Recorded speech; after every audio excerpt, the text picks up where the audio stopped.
Hi, welcome back. I'm Dinesh. I'm a biotechnologist and an MBA graduate from Melbourne Business School. If you've been watching my episodes, I've been putting a lot of emphasis on the science behind the weight management aspect. Why am I emphasizing on science? Once you know the basic science behind it, it's very easy to maintain weight and stay healthy. When I stay healthy, having six pack or looking lean itself doesn't mean that a person is healthy. Improved cognitive function, improved focus, good gut health, good skin, enhanced mood, mental and physical strength. There is so many of these aspects that would make a person healthy. Now, once you know the science behind it, then you wouldn't make certain mistakes that would deprive you of certain other capabilities which are very much required in this life. For example, cognitive function. If you stop eating fruit or any plant-based fiber, then that will severely impact your gut. And 80% of serotonin, which is required for enhanced mood and focus, is produced in your gut by the gut microbiome, which actually loves this fiber. Therefore, that's why I do take this as a holistic approach. I don't really encourage anyone to go after one particular piece of health advice. Instead,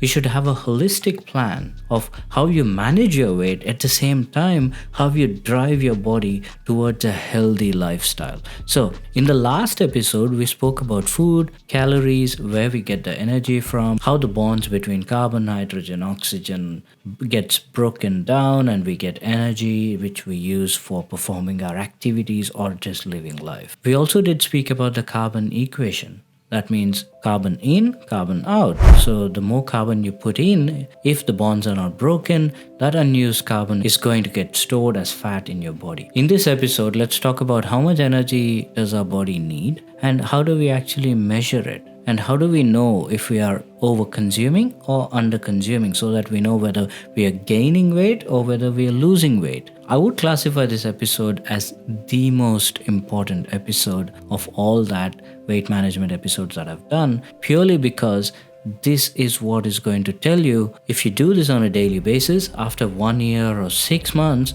where you're going to be. We'll also talk about how to reduce weight in a healthy and, as I always say, sustainable way. Weight loss, weight management must be sustainable.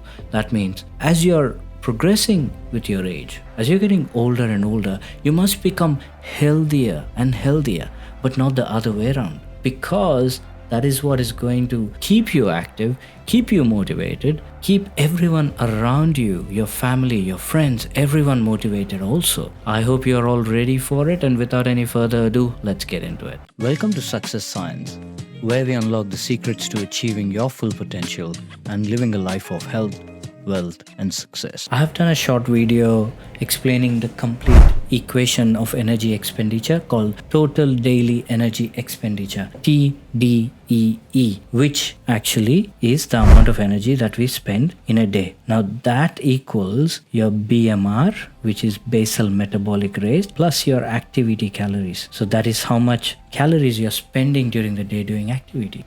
Basal metabolic rate, which is, imagine you didn't do anything. All you did for the whole day is to just sit and work. You're sitting at a desk and working. That is how much energy your body will need to perform its basic functions, such as breathing, seeing, sensing, feeling, heartbeats, your kidney function, liver function, whatever that happening subconsciously in your body, everything will come under that BMR bucket. Now I'm moving my hands, I might get up, walk around, come back, grab some water, etc. All of those will fall under activity calories. Not just that, any exercise calories. If I'm walking, running, sprinting, gym, any sort of workout, that falls under activity calories too.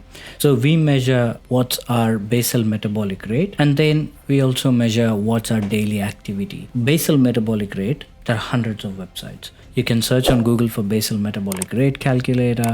I normally use the first one, which is calculator.net. Now let's say there is a male who is 25 years old, height is, let's say, 172 centimeters, and their weight is 68. Calculate basal metabolic rate is 1635 calories. That's how much energy they need to live life. Let me show you something interesting. Change this to 35. You see, the energy demand has dropped. Now let's change that to 45, a bit more. Let's go 55. It has dropped significantly. Let's go 65. As you can see, it's going further down. So this is telling us, and if your weight is, let's say you've dropped some weight, it's going to go even further down. So as you're getting older, you don't need that much energy to sustain. Ask yourself this question: when was the last time you thought you're getting older and now you're supposed to eat lesser, right? Think about that. Now let's talk about me. I'm 37, 172, and 64 is my weight, and you hit calculate. So 1535 is my basal metabolic rate. So once you have that number, I track my activity through a Garmin watch. It's excellent. It gives me the total number of active calories that I spent, and then it'll also count my steps, and it measures whenever I go for exercising, I turn it on, it measures how much calories I've spent. How it does is it measures your heart rate, and based on your heart rate, it'll extrapolate that data. There are some equations that goes in the back end. It doesn't have to be super accurate. First of all, calories in, calories out is extremely complicated. It's so hard to calculate them accurately with these basic rudimentary sort of gadgets. However, this is the only tool we have, and it works, right? I just in the house getting food and water and stuff every day. I work from home. I go through around 5,000 steps, which in itself is about 175 to 200 calories. And if I go to the gym, depending on what I did in the gym, I spend about 200 calories. So all up, it's just coming to 1725 calories. On a given day, let's assume I did not go to the gym. I was busy with work. I have my basal metabolic rate 1550 calories plus the steps, the projected steps that I've taken, 175. That's about 1720. Now, this is based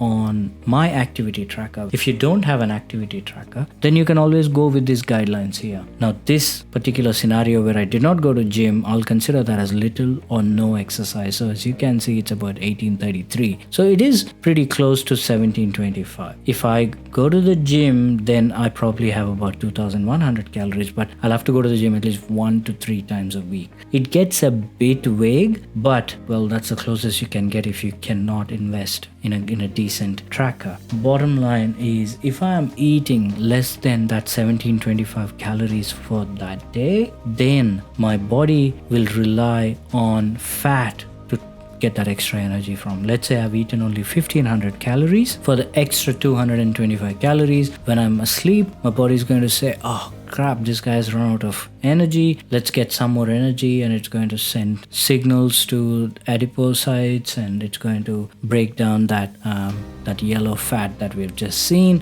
and it's going to give me more energy to go through the entire rest of the night. The reason why I'm saying night is because that's when your glucose goes down, your insulin drops because you're resting, and you'll need that extra energy. This is the tricky part, but I'll try and make it as easy as it can be. Let's say if a person has this type of physique, and then that person is looking to become like this, then this person must do weight training because they don't have any fat to burn, but they have to put on some extra muscle mass. So they'll have to consume a little bit extra calories, but then again, they should keep up their activity to that level so that the body will have that extra calories to build muscle. If a person is like this or anywhere between this and this, that means they are slightly overweight, they have a pot belly, they want to get rid of it, then they have to maintain a hypocaloric state. But if they're not going to do weight training, in that process, they are going to lose muscle as well, and they're going to become like this. So they are never going to become like this just because they're maintaining hypocaloric state.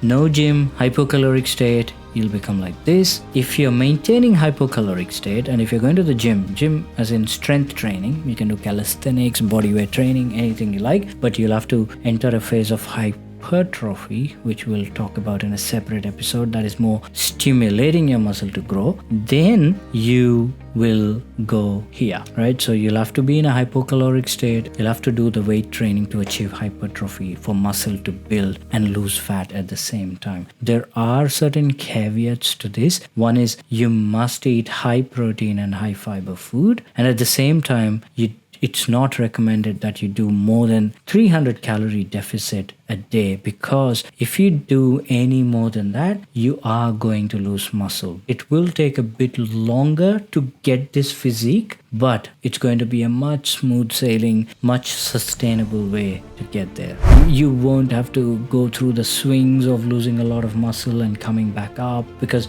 gaining muscle is not easy. It's not easy. If you are like this person here, and then you are maintaining a hypocaloric state, more than 500 calories, you're going to the gym, doing all the weight training, then you'll be somewhere in between these two people. You may not get that much muscle, you may lose a lot of muscle, but at the same time you may lose a bit of fat. Six pack, that's going to take a long time. Now I hope you understand what hypocaloric state is, what hypercaloric state is, what happens when you maintain hypocaloric state with a higher deficit than 300 calories. These pictures, I've taken them from a website called ultimateperformance.com. It's a website based in the UK, I think. I don't have any partnership with them, but I really liked how they presented their website and their images. And in case if you're in UK and you have access to their services, probably check them out. But the reason why I've taken these images, it displays very well the range of body fat that a person could have. If you are in